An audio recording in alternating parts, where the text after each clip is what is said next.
Hey there, this is Nate English, or Coach Nate, and this is the first ever English Endurance Monday Minute. And in this series of videos that I'll publish on Mondays, I'm going to have just short, actionable, quick tips and core ideas about endurance training to try to help you get more out of your endurance training or racing, if that's your thing. And a lot of the content's going to focus on cycling, but it'll also include stuff about running and triathlon. I have a lot of experience in all those areas and have coached athletes in all those areas. But most of my expertise and experience comes in cycling, where I've been able to achieve the highest level of performance. But I've also, been a decent runner and had a lot of fun with that, and done some half Ironman triathlons, which were really fun. So I'll cover pretty much whatever it is that I feel like covering. A lot of the content will focus on being what's timely for the season and try to be helpful as you're going through your training cycle throughout the year. But some of it might just be kind of what's on my mind at the moment.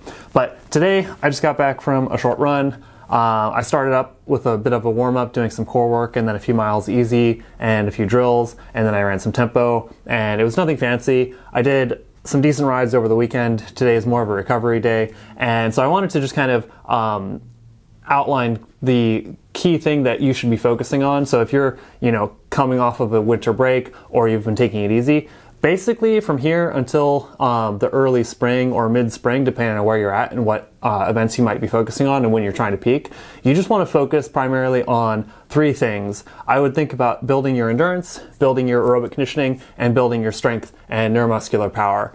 And so there's a lot of ways that you can be doing that, but usually I think that that's thinking of those three kind of key priorities for your foundational training period is a good way of kind of keeping yourself grounded in training that's going to make sense. Obviously, you can, do some stuff that's kind of outside of the range of just doing steady endurance miles, doing some tempo efforts, going to the gym, but most of your work should focus on those key areas.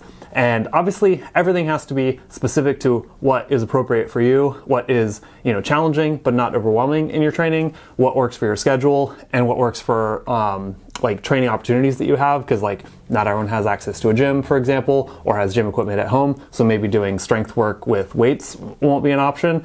But maybe if you're a runner, you could go run some hills.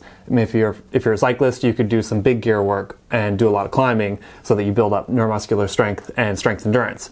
So just thinking about those things, I would focus most of your training early on. Just, get into a routine, get the miles in.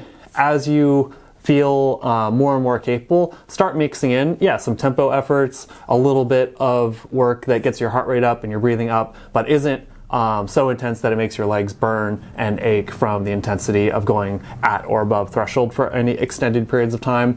And whatever you do, mix in a little bit of strength work, both off the bike or off the run.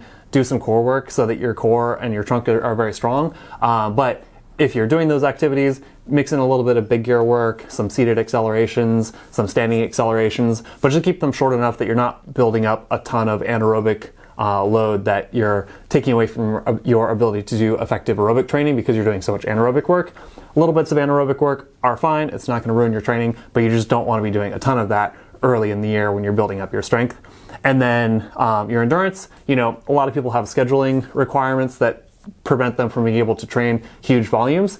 And a lot of people just don't have the aerobic conditioning where you can go out and train, 10 or 15 hours a week. But whatever is appropriate for you, so your capacity to train, your schedule and how much time you have available, and what your goals are, what you're shooting for in your fitness. Just think about training as much as is going to be helpful or practical for trying to get those outcomes that you're shooting for. But that's about it for this one. I just want to go over those three key things that you should be focusing on during your winter training. Strength, aerobic conditioning, and endurance.